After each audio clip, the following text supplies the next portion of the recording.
好好好，您慢走。夫人，您慢走啊。哎呦，是王老爷，您真是本店的稀客呀。沈老板，我今儿是特地来道喜的。我听说你们的万宝斋都得到皇上的亲口赞誉啊！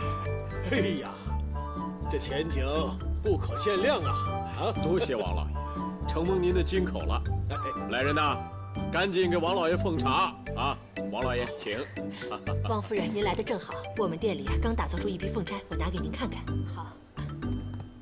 至于做工呢，您尽管放心，没问题的。还有没有其他样式了？哦，有，贵叔，你带林夫人到楼上跳跳看。林夫人，请。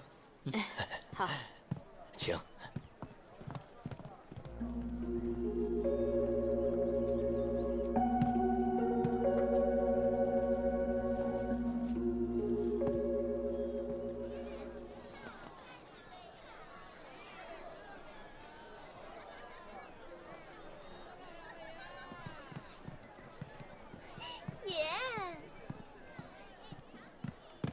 燕儿姑娘，婴儿见过沈少爷。燕儿姑娘，麻烦你通禀一声。沈少爷，真是对不住您了。我家姑娘她出去了，请您改日再来。这礼物我会带您转交给我家小姐的。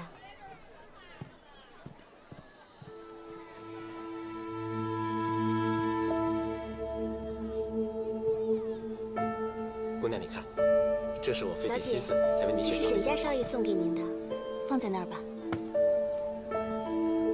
果然是真迹。是啊，你看这落款，再看这笔墨，李公子真是有心了。只要姑娘喜欢就好。哎呀，豆豆啊，你娘病成这样，怎么没有告诉我呢？哎，香萍，你要不要接啊？我没事，老爷。哎呀，都咳成这样子了，还说没事。姑爷，你让小姐在家歇着吧，别让她到铺子里去忙活了。好，那怎么成？一会儿礼部的彭大人，还有粮油房的韩夫人都要过来挑首饰。如果我不在的话，岂不是太失礼？哎呦，你看你，豆豆，帮我那件宝蓝色的外套拿过来。哦，是。哎，你坐着啊！你就听郭嬷嬷的话，一会儿到床上去躺着，把病养好了再说啊。可这阵子铺子生意这么好，就你们几个人忙得过来吗？哎呀，你放心吧，我让桂成啊到外头去找几个能言善道的伙计，到店里来帮忙就行了。不用那么多人，我去吧。啊？你去？不行。为什么不行啊，爹？不难呐，你问问你娘去吧。啊，娘，你为什么不让神仙姐姐去帮忙？伯南听话，别为难你爹。豆豆他真的不能去。为什么？因为豆豆是你媳妇，她要照顾你啊。郭嬷嬷说伯南已经长大了，而且伯南还有大的啊。再说了，神仙姐姐没来之前，伯南不是也好好的吗？伯南呐，豆豆啊，对做珠宝的生意一窍不通，就算他去了也帮不上忙的。谁说的？神仙姐姐卖豆腐卖的可厉害了，那卖珠宝也是卖，卖豆腐也是卖，那她肯定也会把珠宝全都卖光的。这话是谁教你说的？伯南自己想出来的。娘，你就答应他嘛。香萍啊，这伯南说的也有几分道理。做生意本来就是一通百通的。豆豆既然能够卖豆腐，咱们凭什么说他不能够卖珠宝啊？娘，你看，爹都同意了，娘你就同意了吗？好，你别再晃了，晃得我直头晕。伯南啊，还不赶紧谢谢娘！你娘答应他让豆豆去店里帮忙了。真的，谢谢娘，神仙姐姐，娘答应了，太好了！神仙姐姐，来，二位慢点啊！哎，慢走。孙小姐，这是江南锦花院特制的极品簪花，你看这上面是以明玉石和翡翠相制而成，华丽而又不失庄重。我相信，如果您戴上这支簪花的话，即使在千万人之中，也必定可以独领风骚，惊艳群雌。我劝你还是省点口水吧。孙小姐可是御史大人的千金，岂能看上你这种俗不可耐之物？孙小姐，近日万宝斋偶得了一只玉步摇，那可是难得一见的珍品。不知孙小姐可有兴趣一观啊？好，请。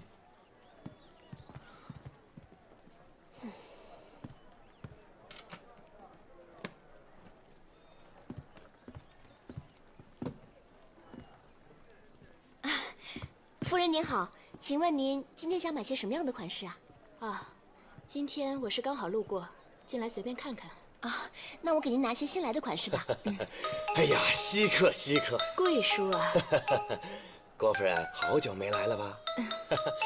巧了，最近我们店又进了一对耳坠，我觉着跟您上次买的那只玉环挺般配的，要不要我拿给您看看？来，请。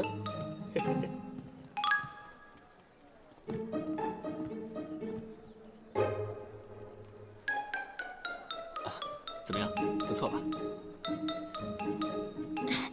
小姐，您是第一次光顾咱们的万宝斋吧？对不起啊，我应该称您为夫人才是吧？没有想到您这么年轻就可以当上夫人了，一点都看不出来。开什么玩笑啊！我都快当婆婆的人了，哪儿还年轻啊？当婆婆的人怎么可能啊？那你也太年轻了，我看着最多也就比我大1、2岁。你这个小丫头，嘴甜的像抹了蜜似的。我怎么以前没见过你啊？哦，我是今天刚来的。哎，夫人，您的皮肤这么好，以前是不是用过一品回春药泥呀？你怎么知道啊？我当然知道了，因为那个药泥是以前我……你什么呀？以前我在家里也经常用的，我觉得那个效果可好了。哎呀，那个效果是不错，可后来听说出事儿了，把我给吓的呀。哎，这阵子的皮肤越来越粗，真不知道该怎么办才好。夫人，您知道吗？其实啊，天然食材对皮肤的效果是最好的。我建议您啊，可以把小黄瓜切成片，然后敷在脸上，这样子的话，保证不出半个月，您的皮肤就可以回到像以前一样细白嫩滑了。小黄瓜，能行吗？您试试吧，一定有效果的。谢谢孙小姐，我回去试试。请。夫人，您听我的话，准没错。孙小姐，那你给我说慢走啊具体点。您呢，欢迎可以把小再次光临黄瓜切成这么薄的小片儿，然后啊，把它敷在脸上就可以了。没事聊什么天啊？空了不会把地扫扫干净啊？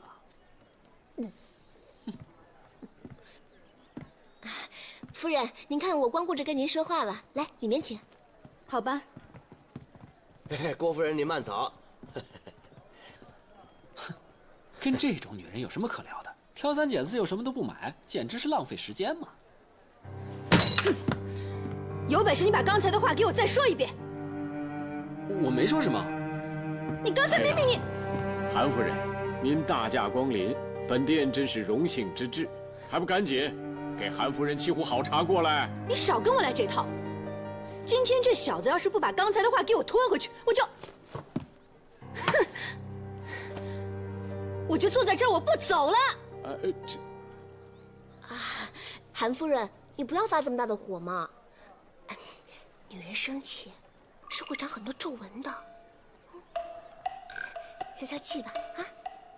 算了算了，今天看在这个丫头的份上，我不跟你们计较了。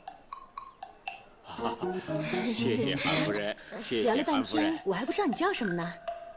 哦，我叫糖豆豆，我是今天……哎，我听说啊，店里新来的2个师傅，原来是在宫里当差的。你快把他们打的首饰拿出来给我看看。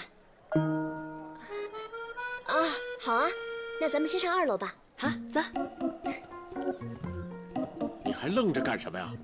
还不赶紧帮忙去！你慢走啊。哎，那位爷，您里边瞧瞧。韩夫人，下个月还会有新货，到时候您再来看看。好啊。韩夫人，您要不要再多坐一会儿？我给您沏一壶上好的碧螺春。听沈庄主这个意思，是觉得我花的钱还不够多了。不。哎呀，来了，我来。哎呀，韩夫人，您真是太赏脸了。那我送韩夫人吧。哎呦，那我可就不敢当了。走了。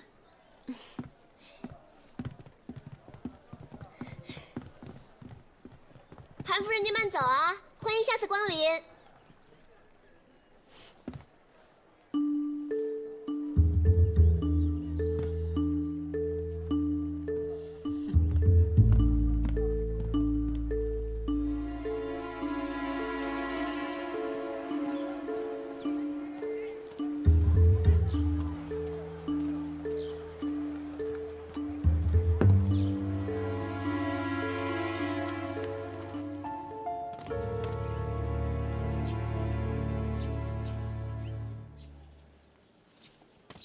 沈墨奇，干什么？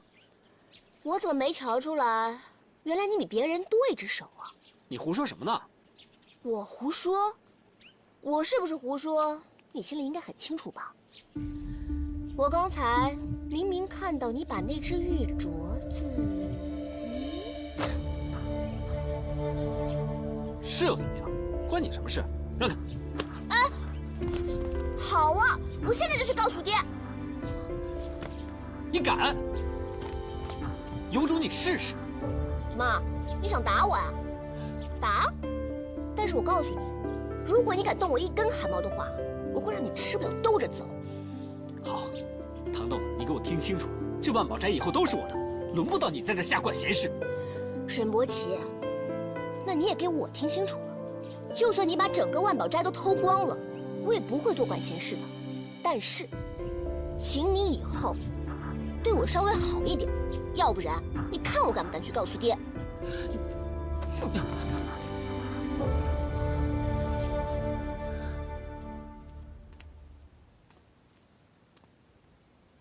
子密，你去沈府找沈祖光吧，爹和他是生死之交，有什么困难他一定会帮助你的。去吧。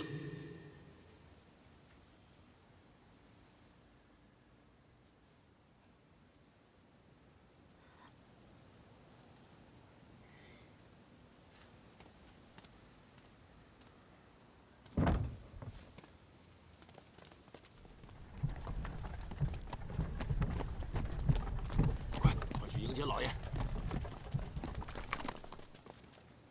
哎呀，老爷回来了！来来来，老爷慢点啊！帮我拿一下，帮我拿一下。哎呦，大少奶奶，你慢点，慢点，别摔着了，点啊！啊，丁爷爷，你是担心我把这2盘上好的女儿红给摔了吧？你放心，就算我自己摔下来，我也绝对不会糟蹋我爹的这2盘好酒的。哎呀，你这丫头就是淘气。好了好了，赶紧进去吧。你娘为你准备了一桌好菜，等着帮你庆功呢。啊，好。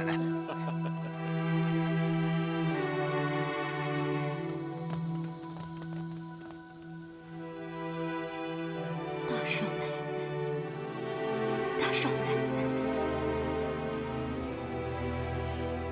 爹，您看到了没有？您尸骨未寒，沈家就添了大少奶奶了。这就是您推心置腹、以性命相托的知心好友。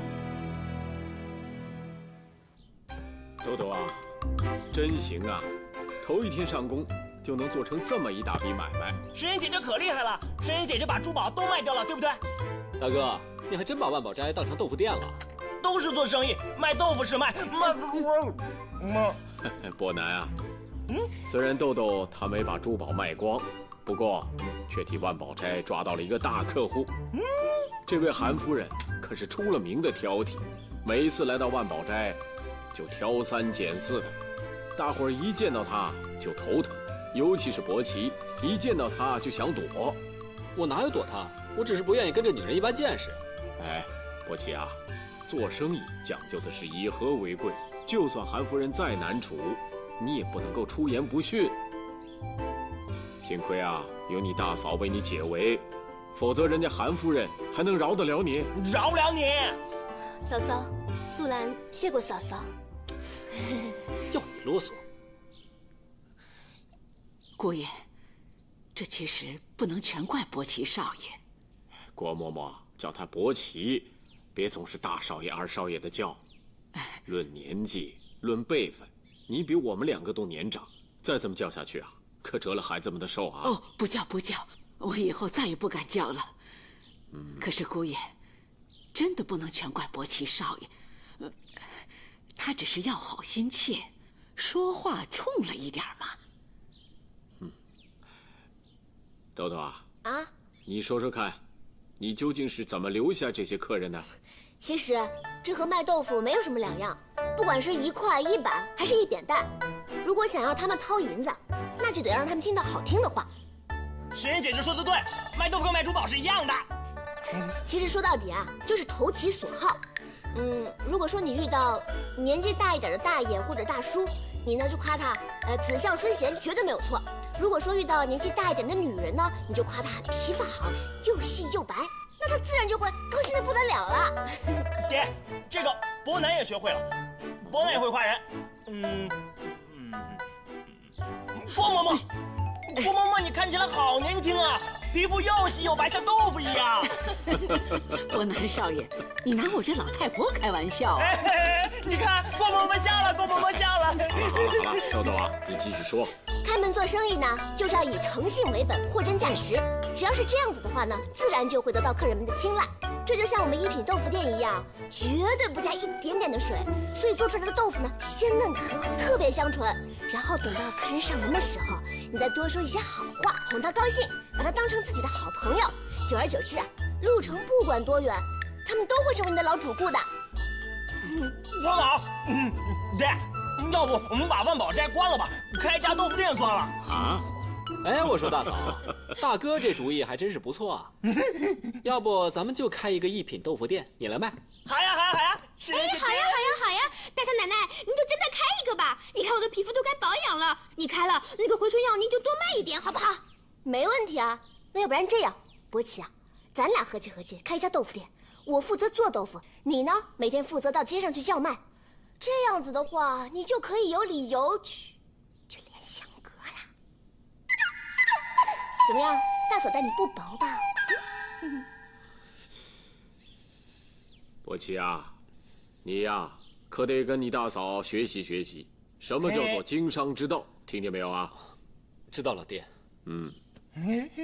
好了，大家都没怎么吃菜，来多吃点啊，多吃点，多喝一点啊。爹，你还没有给神仙姐姐奖品呢。啊，奖品啊？上次伯南找到假石头的时候，你和娘给了伯南好多奖品。这次呢？哦，哎呀，是，我都忘了，该给。香萍啊，好。哎呀，伯南呐，今儿啊我也没多准备，我。神仙姐姐，这是爹给你的。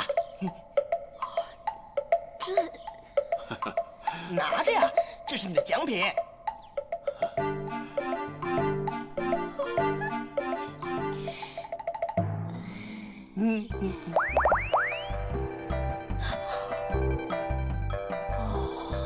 好大的一锭银子，足足有2两多呢。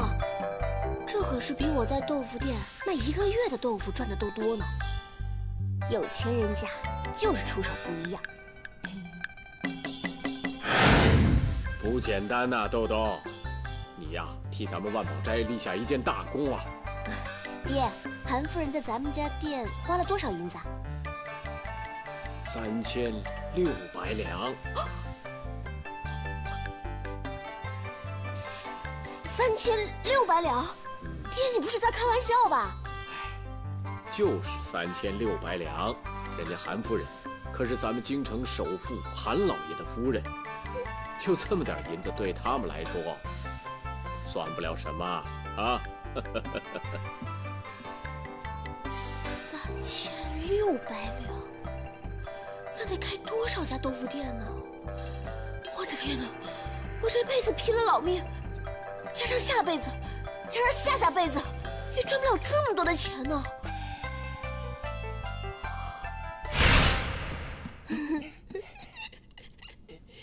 神仙姐姐，什么事情那么高兴啊？我当然高兴了。哎，你知道这是什么吗？银子。对呀，银子。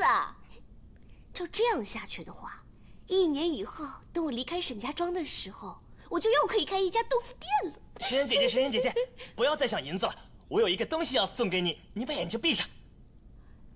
他不会是知道我喜欢银子，所以从他爹娘那偷了银子要送给我吧？赶紧闭起来，闭起来，闭起来，闭起来！哎，闭上就闭上。你跟我来。到底是什么东西啊？我现在可以睁开眼睛了吗？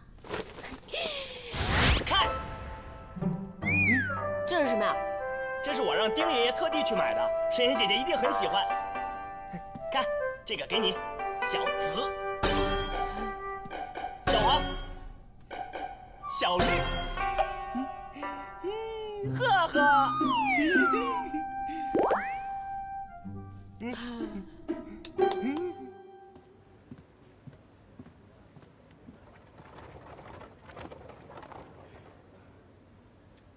二少爷，在想什么事，想得这么出神呢？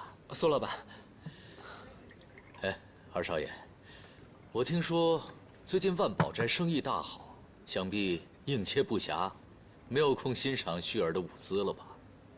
苏老板见笑了，我又何尝不想去拜访柳絮姑娘？只是什么？只是每次前去，10次中总有5、6次见不着柳絮姑娘。就算见着了，她也从不正眼瞧我。就算是我给她送礼物，她都不屑一顾。在柳姑娘眼里，我沈伯奇一文不值。既然如此，我又何苦自讨没趣？二少爷，你以为柳絮姑娘收到你礼物，应当如何呀？轻解罗裳，投怀送抱，以她的清白来换取这区区的身外之物，道不同不相为谋。二少爷，你太令我苏某失望了，在下告辞。哎，苏老板，且慢。伯奇对柳絮姑娘的真心为天可表，只是得不到家人的垂青，难免有些懊恼，还请苏老板教我。二少爷，不是我说你，你把事情给弄拧了。你太小看旭儿了。旭儿虽然出身风尘，但心性颇高，她视钱财如粪土。她喜欢的男人是要才华横溢、多情浪漫，而非挥金如土、一身铜锈。你上回送她的碧铜银，虽然值不了几个钱，但是旭儿看在你细心温柔、用心体贴，她对你另眼相看。我真的没有想到，会送碧铜银的二少爷，竟然会拿俗物去讨好家人。难怪你要一个人在这里喝闷酒。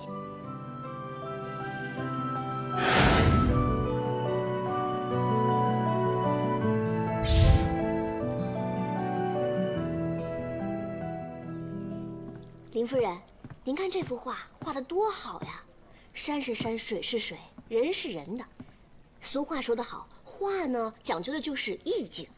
哎，这幅画中啊，就完全体现了他的意境。旭儿虽然出身风尘，但心性颇高，她视钱财如粪土。她喜欢的男人是要才华横溢、多情浪漫，而非挥金如土、一身铜锈。林夫人，豆豆，您看这画上的诗词呢，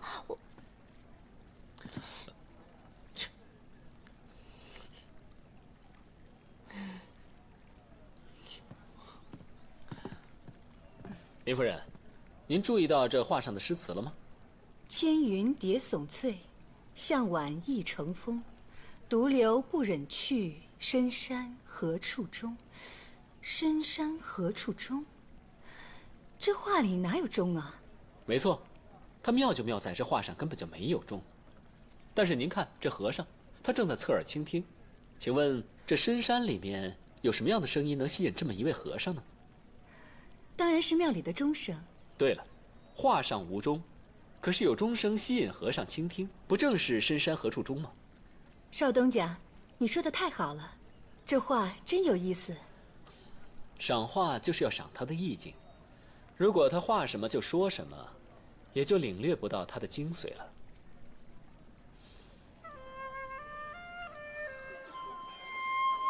这幅《踏花归去马蹄香图》，虽然是蹄踏黄土，尘埃飞扬，但马蹄边上有几只蝴蝶。蝴蝶之所以围绕着马蹄，是因为刚刚马蹄沾上浪花，蹄上堆满了花香，所以才吸引了蝴蝶。二少爷，你看这个解释可行？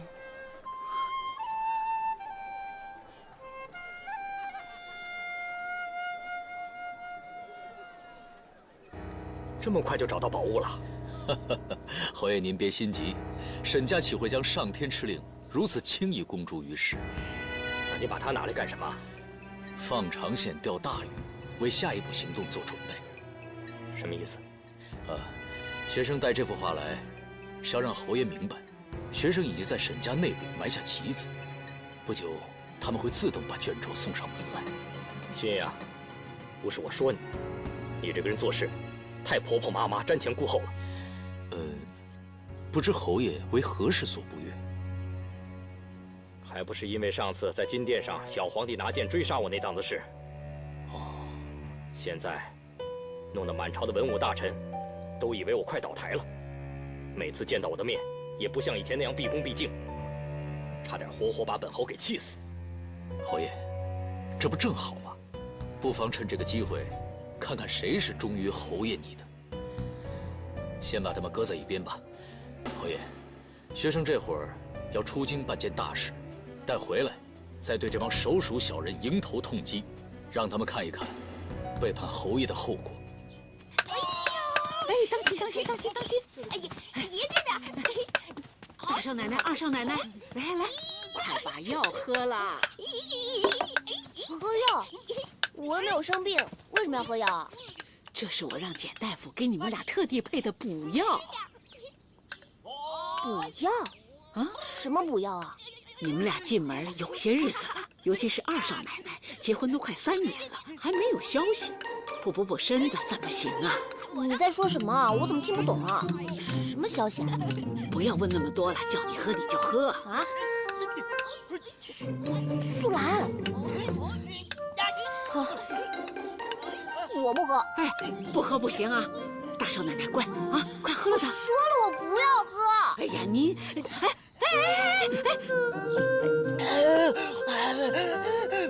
哎呀，好苦啊！哎呀，你怎么把你老婆生孩子的补药给喝了呢？啊！那伯南也可以生孩子了？哎呦，我的小祖宗，你怎么把大好的药给糟蹋了呢？我花了2两银子呢。沈伯南，你真棒！好苦啊！桂成，你越来越不像话了，这账目不清不楚的，算得乱七八糟，没人看得懂。而且最近我还听说你包养了一名青楼女子，每天早出晚归，敷衍了事。你要不是跟了我这么多年，我早让你回老家去了。哎呀，老爷，桂成知道错了，桂成发誓以后再也不敢了。我每说你一回，你就发誓再也不敢了。哎，你说这些账怎么办？老爷，我回去以后重新整理，重新整理。哼，伯南，娘，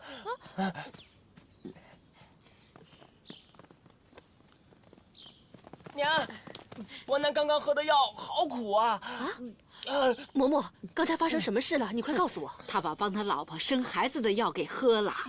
啊？是你。老爷，你还笑得出来？哎呀，你说伯南不会有什么问题吧？啊，没事的，没事的。不行不行，我得重新帮他再做一碗。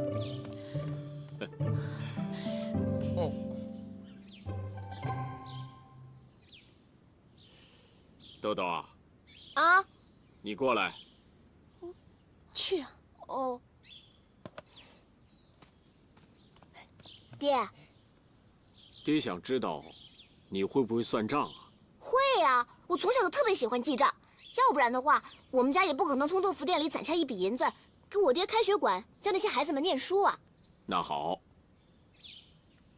桂成，把账本给我。没你的事了，你先回去吧。哎，好，老爷。这是什么呀？这些账一向是你贵叔负责的，但是他现在啊年纪大了，脑子不好，做不了这些事了。啊，爹啊就把它交给你，拿回去先整理整理。如果你做得好的话，将来你全权负责，好吗？我？是啊，有问题吗？开什么玩笑？把我当你们沈家的奴才啊！我才不干。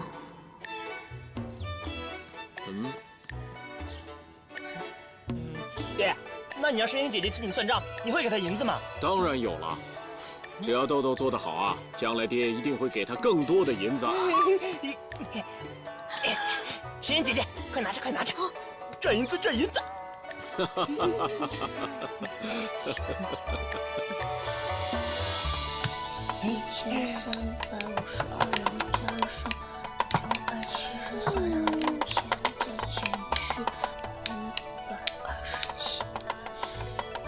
一共是1798.6钱。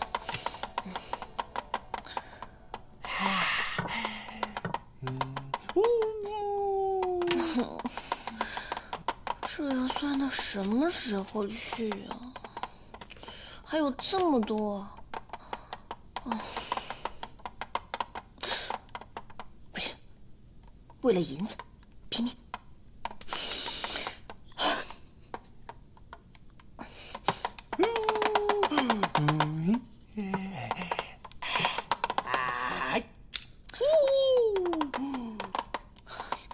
！2700。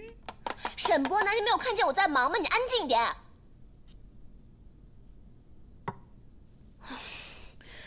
2702两5钱加上767两7钱，一共是3740两2钱。沈波南，你也别啰嗦，你这样子我能算清楚吗？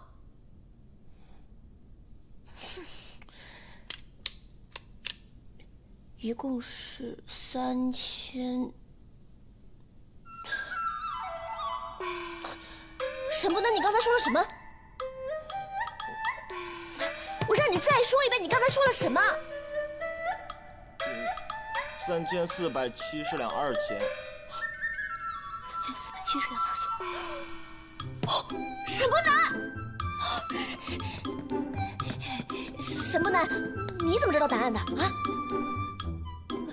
你等一下啊，听好了啊！1728两4钱加上5267两2钱，减去1927两1钱，再减去2456两4钱，再加上501两6钱，再减去327两，减去46两是多少？2740两7钱。你等一下，过来。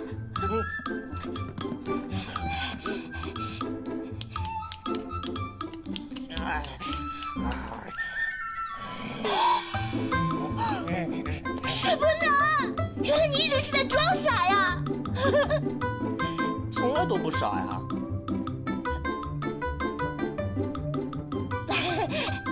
过来，给你，给。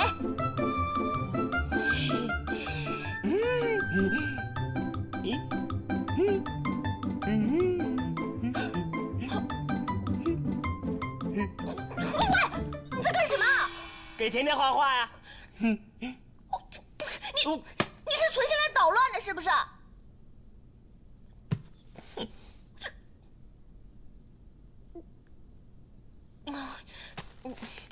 那这样好了，我来念，你来答。4356两减去2640两，再加上3钱，等于多少？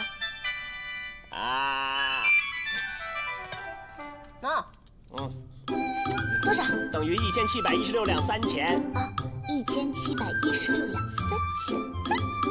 5624两减去3250两，加上56两，加上4320两，等于多少？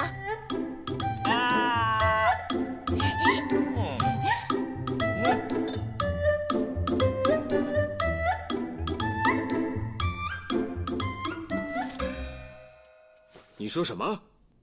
你一宿就把这些账都算完了？是啊。豆豆啊，你可不能拿我寻开心啊！爹，我没有，我真的把它们全都算完了。不信您自己看。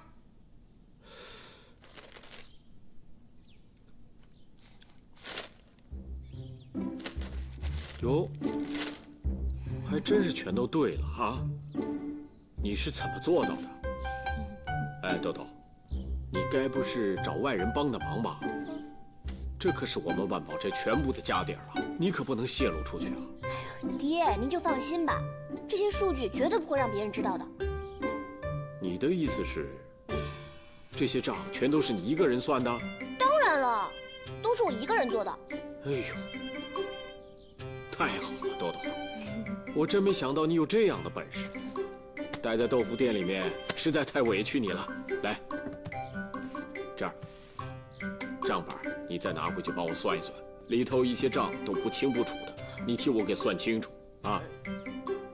爹，嗯，怎么了？您好像忘记了。哦，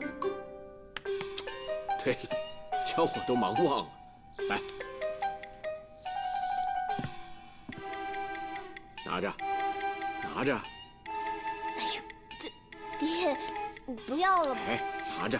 不要了，这是拿着吧，这是我应该做的，爹。拿着，拿着。您别这样。哎呀，拿着，拿着啊。那谢谢爹，那我去忙了。来，去，快去忙吧。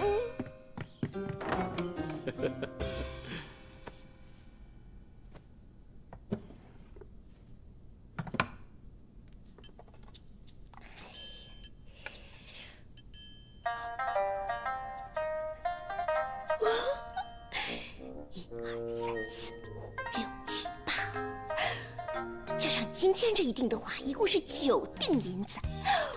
哇，短短几天我就攒了30两银子。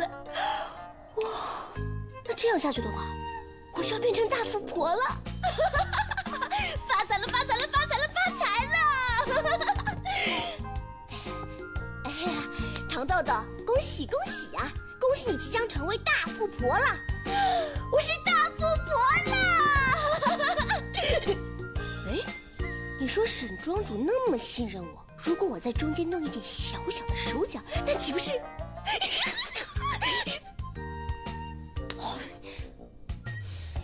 糖豆豆，你爹平时是怎么教导你的？君子爱财，取之有道。沈伯，豆豆，你的意思是这些账全是你一个人算的？没错，都是我一个人做的。反正我跟人家说实话，也不会有人相信，是吧？沈伯南，算账了！1、2、3、4、5、6、7、8，加上今天这一锭的话，一共是9锭银子。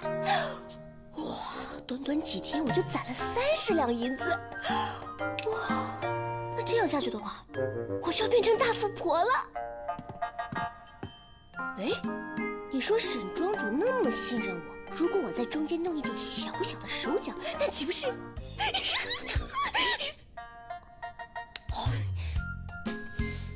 糖豆豆，你爹平时是怎么教导你的？君子爱财，取之有道。沈伯南，你是我的摇钱树，摇钱树。诗妍姐姐，什么是摇钱树啊？哎呀，反正你说了你也不懂。来，你快坐下，我们要干活了啊！诗妍姐姐，我不要干活，我们去抓蟋蟀吧。哎呀，你别闹了，先干完活，然后我再陪你去抓蟋蟀。听好了啊，4927两3钱，加上547两6钱，加上256两6钱，减去1981两1钱。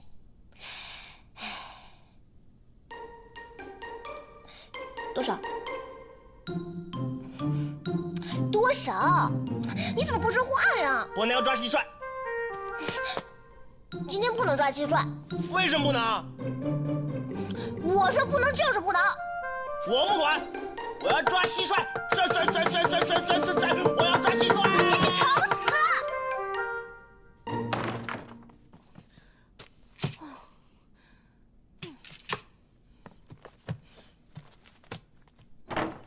诗妍姐姐，我们去抓蟋蟀吧。沈伯南，你没看见我要算账吗？抓什么蟋蟀？哎，别算了，抓蟋蟀！我们去抓蟋蟀！抓蟋蟀！哎呀，你吵死了，烦死我了！就玩一会儿。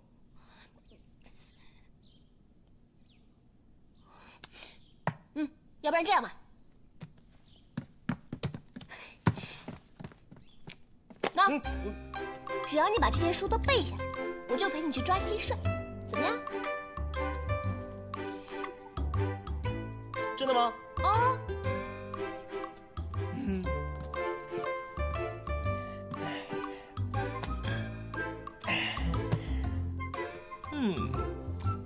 背书。哦，总算能清静一会儿了。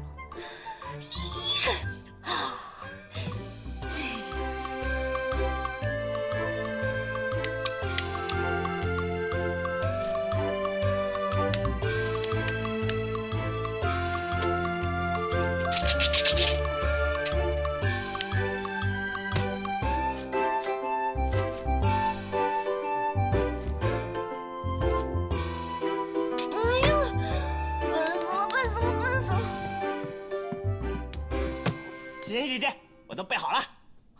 这么快？你骗谁呢？那我抽查你啊。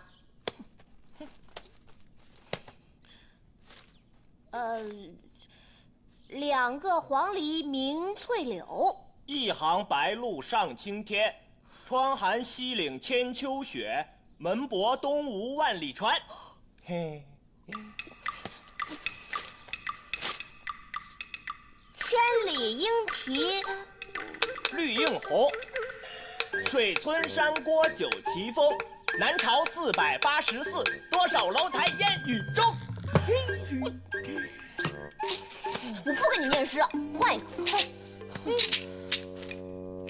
子曰：“君子不重，君子不重则不威，主忠信，过则勿惮改。”孟子曰：“乐民之乐者，民亦乐其乐；忧民之忧者，民亦忧其忧。乐以天下，忧以天下。然而不忘者，谓之有也。”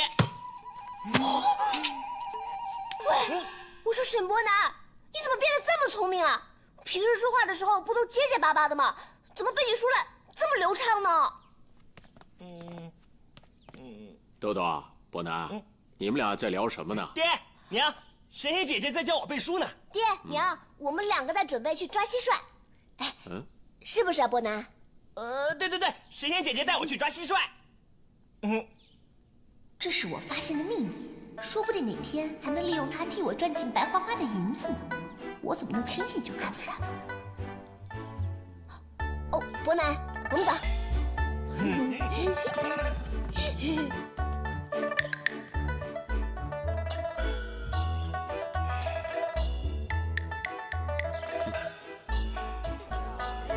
哥，这是您的，拿好啊，姐姐。哇，神仙姐姐，这里好多人啊！那你知道他们在干什么吗？他们干嘛？猜灯谜。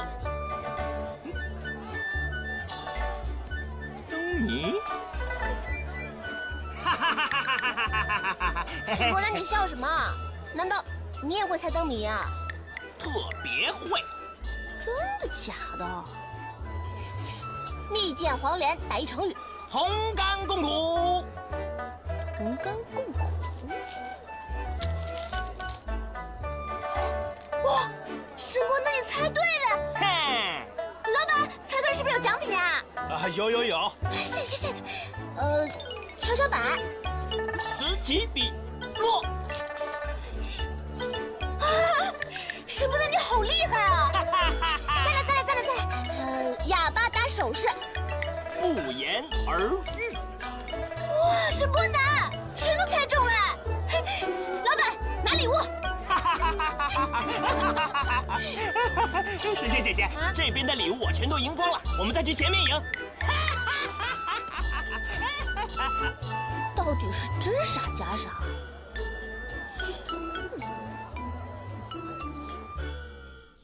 哎呀，平时啊是大鱼大肉吃多了，就想吃这些清淡的。这粥煮的真好，米粒饱满，色泽佳，看得我啊，馋虫都起来了。你喜欢就多喝点。云珠，再盛一碗给老爷。是。好吃啊。你别光喝白粥啊，吃点酱瓜，味道更好。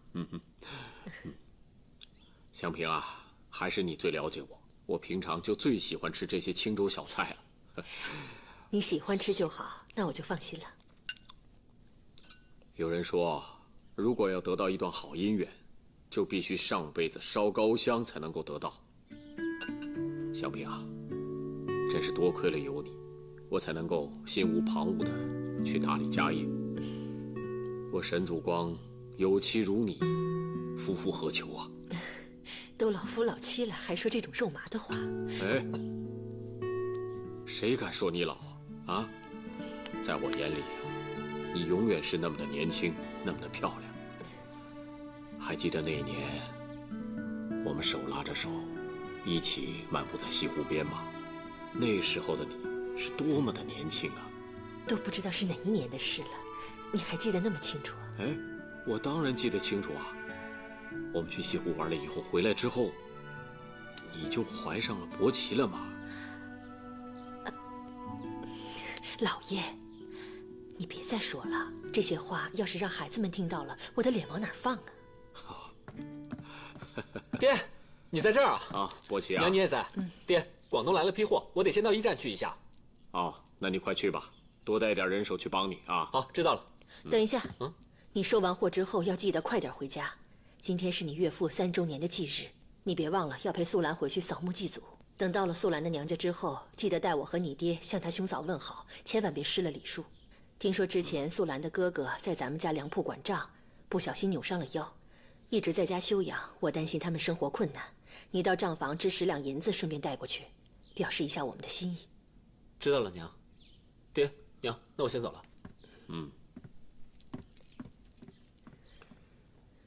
老爷，我去张罗一下，让素兰带点东西回去，免得她兄嫂又说闲话。二婶奶奶好。素兰，娘。素兰，你看你难得回趟娘家，两手空空的，多难看呢。我准备了一些东西，你回去啊，带我向你兄嫂问好。娘，真的不用了。方才伯奇已经给了我10两银子，素兰感激不尽，怎么还能再让娘破费呢？只不过是一些生活用品，你还跟我客气什么？云珠，先把东西放车上。是夫人，谢谢娘。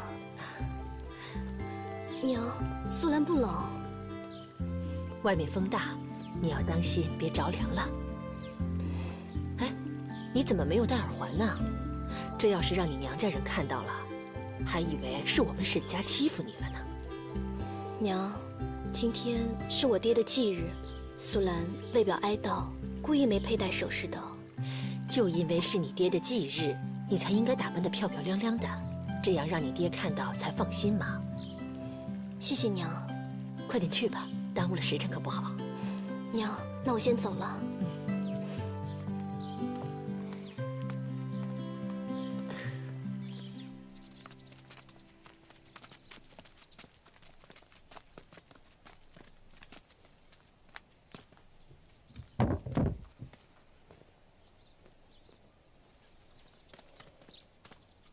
先回去吧，晚点再来接我。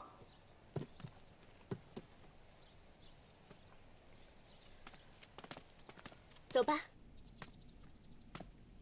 哥，嫂子，我回来了。素兰，你回来了。哥，我来扶你吧。好，好，好，来，到这边走。妹子，别走。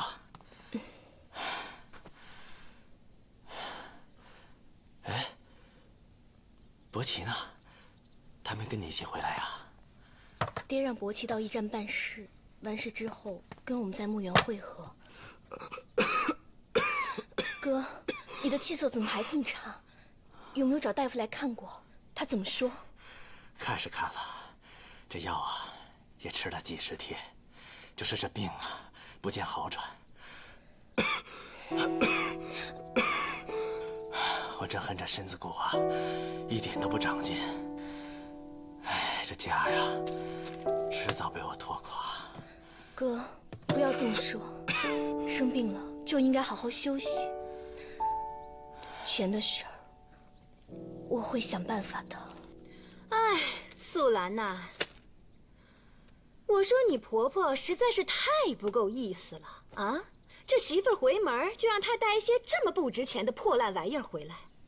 我说小姑子啊，是不是你在沈家一点地位也没有，所以人家瞧不起你娘家哥哥？金凤，你说这些话可是太没有道理了啊！这沈家着实待咱们不错，逢年过节也叫人送些礼过来。你不心存感激，还尽说些难听的话来伤素兰的心。哎，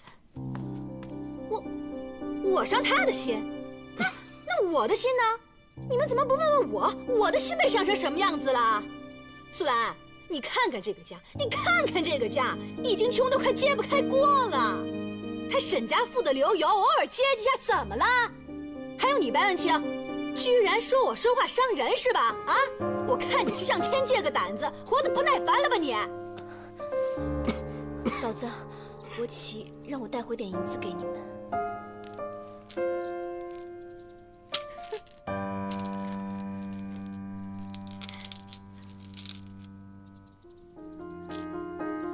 就10两啊！这沈家出手也太寒碜了吧？啊！素兰，你嫂子说话平时就这样，但她没有恶意，不要往心里去啊。素兰呐，你可别怪嫂子说话直啊！这段时间呢，给你哥看病借了好多钱呢，你这10两银子连还人家都不够，你说我怎么能不急呢？嫂子，我回去会再想想办法。嗯，哎呀，这说起来呀，就是那沈家庄不好。明知道啊，你哥哥身体不好，还让他去什么粮行工作，哎，这去就去吧，还使唤他去搬货。你哥是这块料吗？他腰不好，又是个病秧子，没3、2天就落下病了。金凤，你这误会人沈家庄了。是我看人家粮行生意太好了，我主动提出想去帮忙，可没想到我身子骨太不争气了，才没干2天，自己就累垮了，这怪不得别人。白文清啊，白文清，你今天怎么回事？你老跟我唱反调，什么意思啊你？哎，这沈家要真的对我们好，就应该每个月送些银子过来，让咱们呢吃饱喝足，而不是派你去什么粮行为这么点点小钱卖命，知道吗？那你看，你妹妹难得回来一趟，他们沈家给多少钱？就给10两银子，这什么意思？什么意思啊？他太瞧不起人了吧这？金凤，你给我住口！哎，哥，别说了，坐下。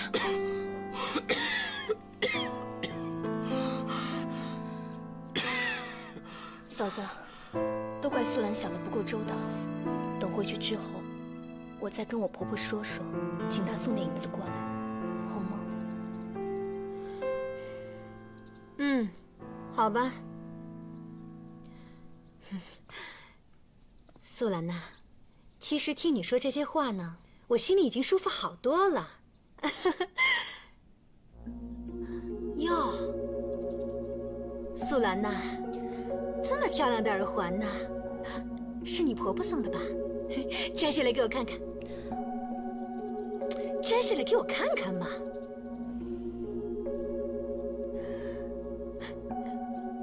哇，这么绿呀！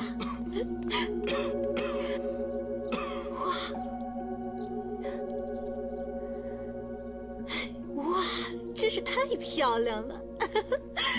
哎，素兰呐，这个能不能借我戴2天呢？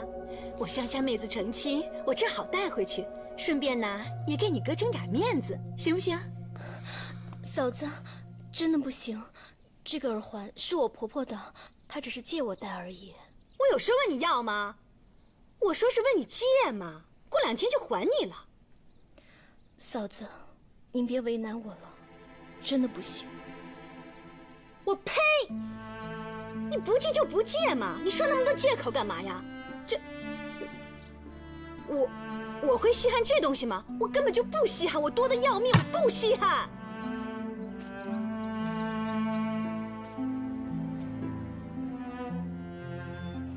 爹娘，素兰来看你们了。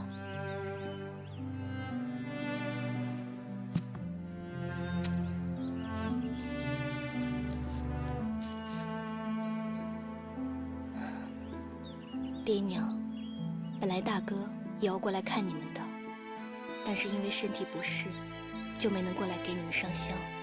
嫂嫂要留下来照顾他，所以我就一个人来了。哦，对了，还有伯奇，今天老爷令他出去办事，只要办完事，就会过来看你们的。二少爷，等卸了这车祸，您有没有时间呢？干什么？哎，我想请二少爷喝一杯。上次那件事儿，我一直没找到机会给二少爷赔不是。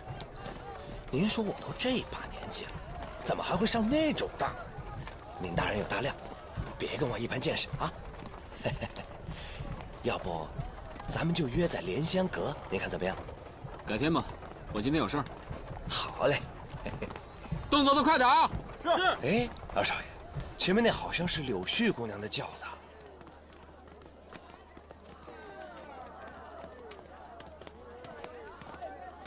柳絮姑娘，你这是要去哪儿啊？二少爷，我要去四宝堂选一些宣纸和笔墨，不知道二少爷有没有空陪我一起去，顺便替我出些意见。柳絮唐突，是不是耽误了二少爷？啊，不耽误，一点都不耽误。贵叔，哎，二少爷放心，我会把这批货稳稳当当的送进仓库，您就跟柳姑娘去吧，啊。记着，嘴巴闭严点。明白，二少爷。去吧，别让柳姑娘等久了。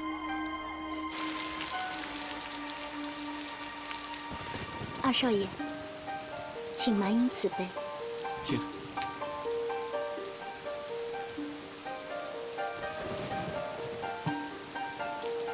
在这个风雨交加的夜晚，多亏二少爷陪伴。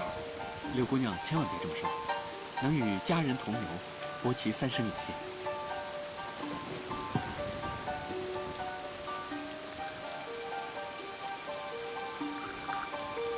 二少爷，柳絮再敬您一杯。好，有美人相伴，今晚不醉不归。来。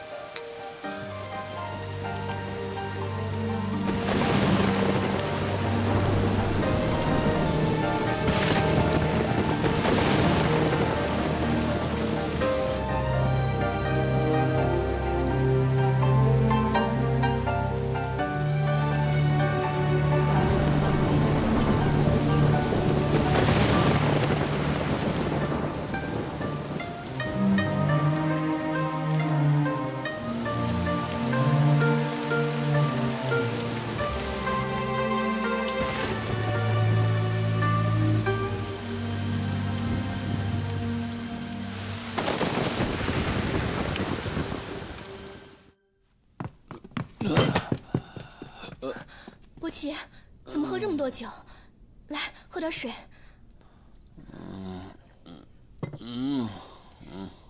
要不我扶你去休息吧。来。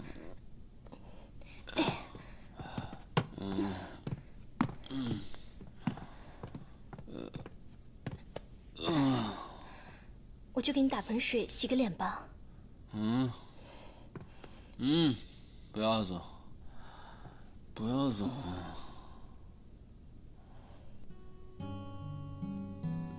伯奇，你好美，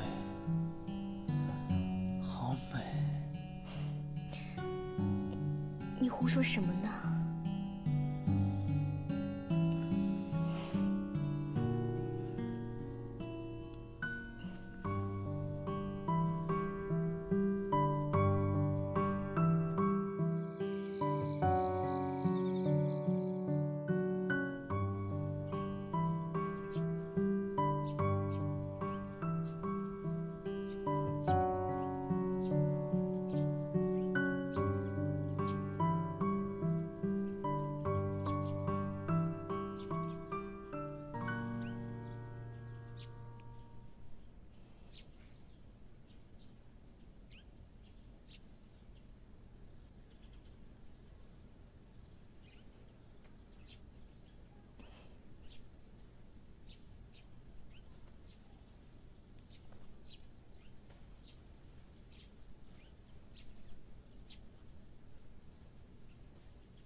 真心诚意的喜欢你，嫁给我好吗？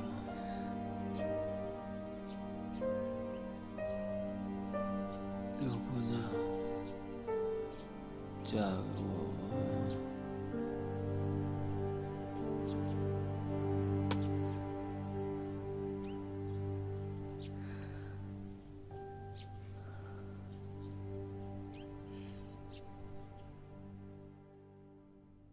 很好啊，胡掌柜，这几年我们江南各分店幸亏有你帮忙，真是让我放心不少啊。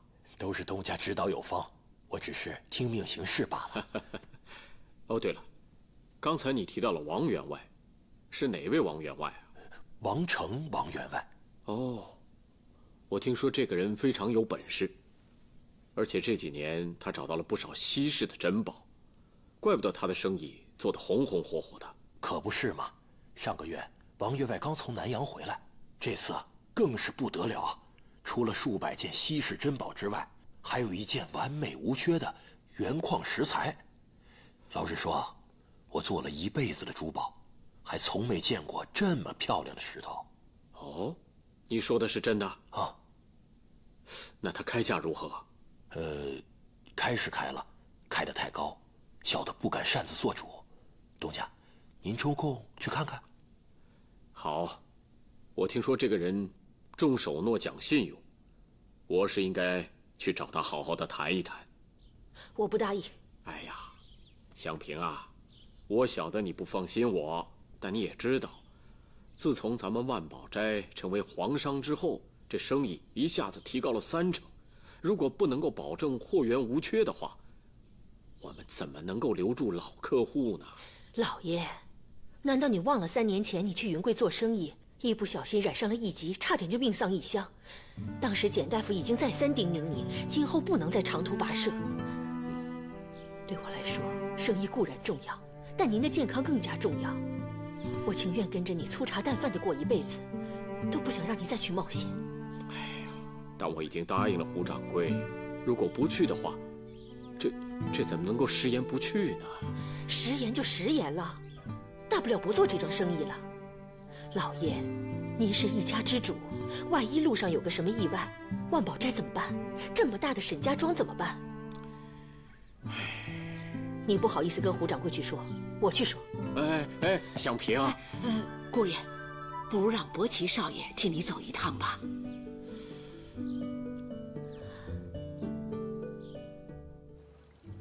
郭嬷嬷，哎，你不是找人去叫伯奇了吗？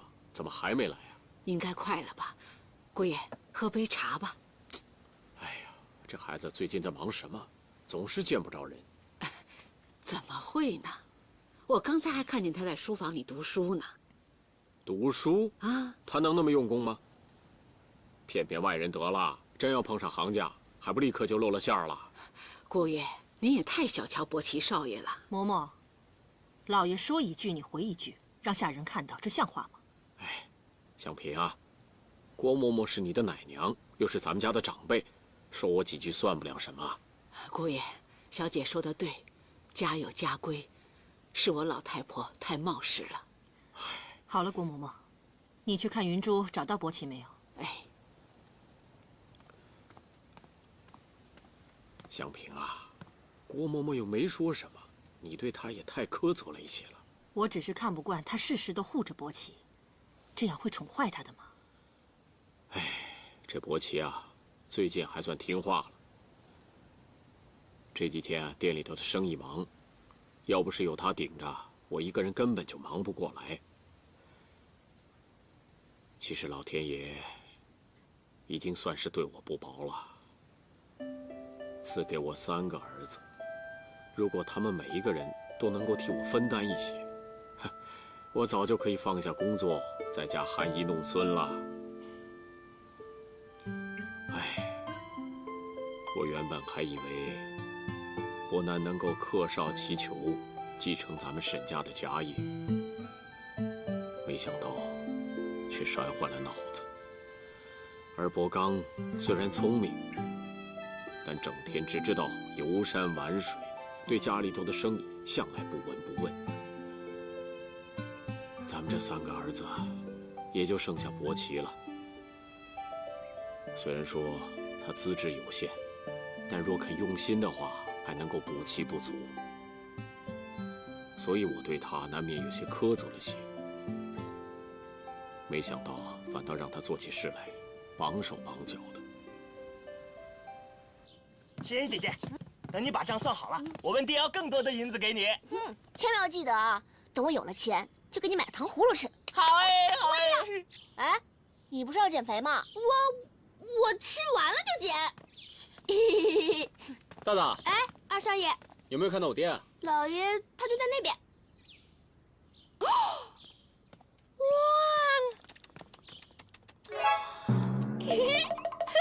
干什么？阵阵春风吹来，二少爷好不得意呀。唐豆豆，你是在作诗啊？你想笑死我？在二少爷面前哪敢班门弄斧呀？我是在夸阁下春风得意，艳福不浅啊。胡说什么呢？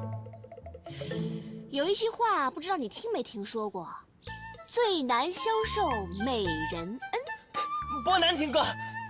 我是在提醒有些人不要引火上身，乐极生悲。你有完没完？你当自己真会看相？你要真会看相的话，怎么会看上他？哎，伯奇少爷，你怎么还在这儿？你爹等了半天了。来，快跟我走。来，你慢慢玩吧。哎呀，快点儿！哎呀，这下有好戏看。哎，快走，快急干什么？哎，你看看你这儿，你快帮我擦一擦。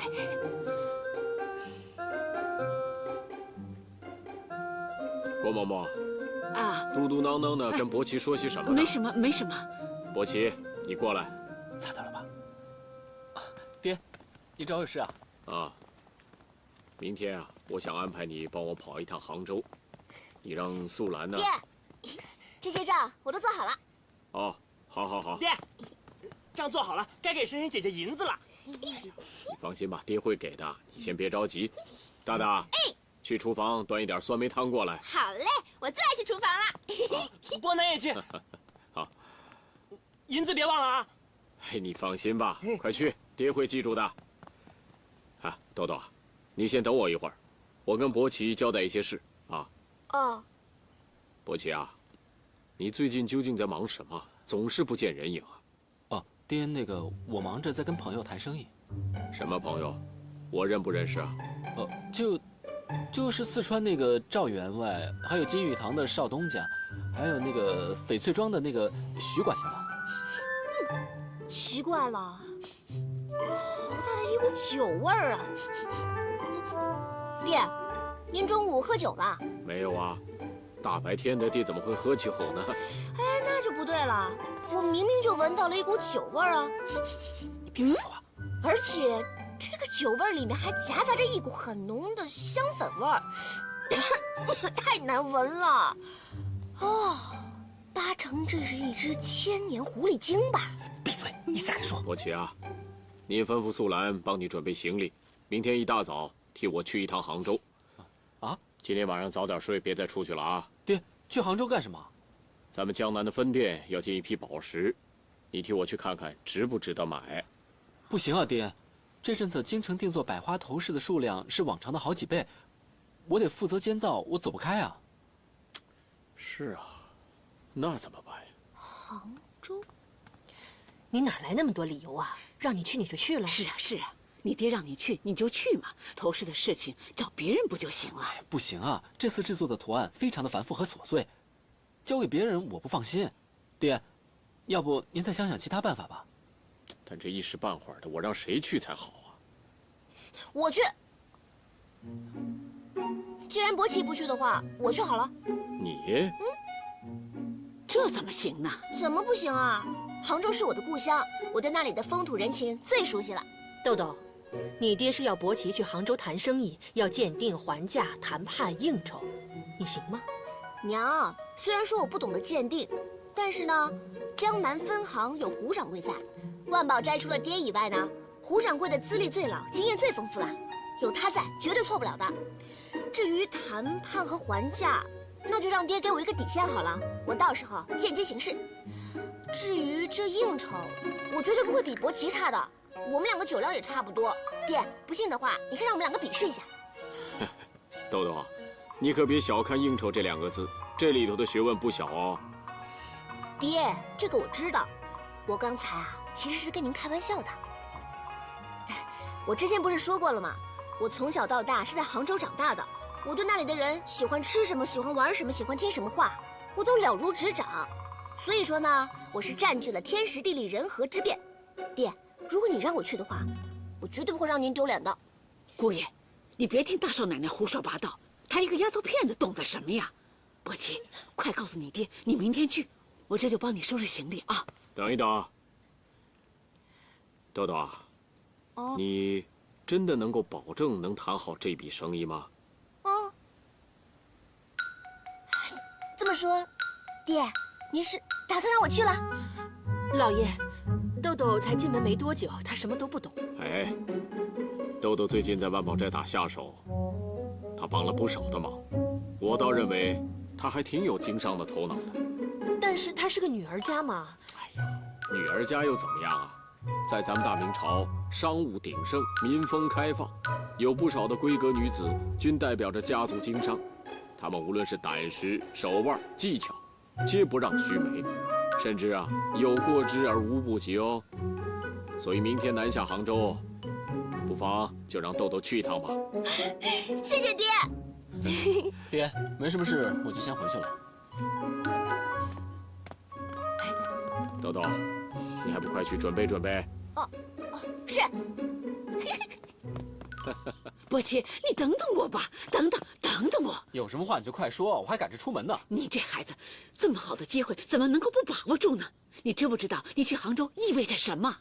如果你把生意谈成了，你爹就会对你另眼相看了。爱谁去谁去，我一点都不稀罕。但是好了，你说够了没有？我还约了朋友在莲香阁喝酒，你不嫌烦，我还嫌烦呢。哎，伯奇，哎，把东西再检查一下，啊，都仔细清点好，别漏了什么啊。老爷、夫人，车都准备好了。爹娘，你们就放心吧，我一谈完生意，立马就会回来的。豆豆啊，路上你小心点，别跟别人起冲突，听见没有啊？知道了，娘。豆豆啊，遇到事情千万不可以鲁莽，记得要和胡掌柜商量着办。话到嘴边留3分，得饶人处且饶人。越是关键时刻，越要谨慎，你越要不见兔子不撒鹰。爹，我把您的话都快背下来了。哦，对了，我把所有的银票都缝在我的衣服里面了，我一定会牢牢守住的，绝对不会让爹损失1分钱的。那就好，那我就放心了啊。大大，爷爷，这一路上要听大少奶奶的话，不许捣蛋，更不许自作主张，听到没有？知道了，爷爷。老爷还啰嗦。好了好了，你们2个快点走吧，万一被伯南知道了就麻烦了。哎，伯南人呢？我让明珠陪他在捉迷藏呢。快点走吧。就那我们快走吧。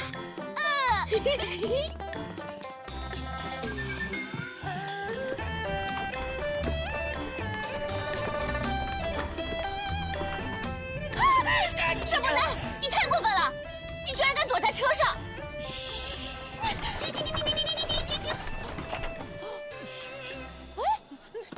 嘘什么嘘啊？怎么了，大少奶奶？大大啊，快点把马车拉回去，快点！爷，你怎么在这儿呢？你要跟我们一起去杭州吗？快去！神仙姐姐，你不要让我走，伯南要跟神仙姐姐还有大大一起玩。沈伯南，我不是去玩，我有一件很重要的事情要办，非常非常重要，你别闹了。大大，你快把沈伯南送回去。我不去，我不去，我哪儿也不去，我就要在这儿。沈伯南，你别闹了，行不行？伯南有银子，伯南可以跟你去老卓家买好好吃的桂花糕。卓家饼铺？爷说的是西湖附近的一个卓家饼店。爷说了，他的神仙姐姐最爱吃的就是西湖附近老卓家的桂花糕。哎，你不会就是神仙姐姐吧？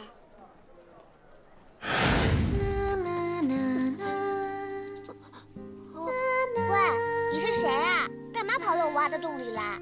哦，神仙姐姐。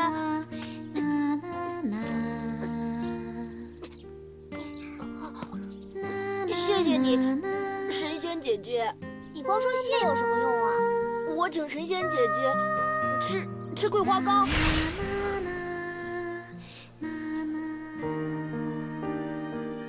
神仙姐姐，神仙姐姐，大少奶奶，求求你了，你就带爷去吧，有大大在，爷不会出事的，不会出事的。哎呀，真是服了你们两个了！上车。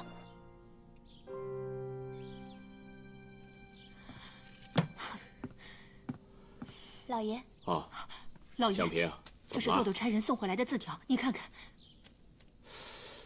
这丫头太不知轻重了，自作主张带伯南到杭州去，万一发生什么事可怎么办？云珠，去喊老丁，让他立刻带人把豆豆追回来。是。这个媳妇真是要不得，我惹不起这个祸。香萍啊，你先不要着急，你一向都不是那么冲动的，怎么一碰到伯南的事就乱了方寸了？老爷，你又不是不知道伯南他……我想过了，说不定豆豆这么一做，对伯南也是一件好事，是一个转机啊。他带着伯南到处乱跑，你还说是好事？老爷，你怎么可以这样对我们的儿子？你先别着急，听我说啊。香萍啊，你觉得我们过去是不是都做错了？老爷，这话是什么意思？这么多年来，我们把伯南藏着掖着，不让他出门，不让他见客的，对他来说，是不是太过于残忍了？我们都很清楚的，伯南他来日无多了，何不让他快快乐乐的过几天日子？可，我相信，以豆豆的聪明，伯南跟着他不会吃亏的。你说的这些我都明白，但是作为母亲，放任自己的儿子在外面漂泊，被人耻笑，遭人歧视，甚至发生意外，我舍不得伯南呢。老爷，我舍不得伯南呢。舍不得也得舍，难不成你还想跟他过上一辈子吗？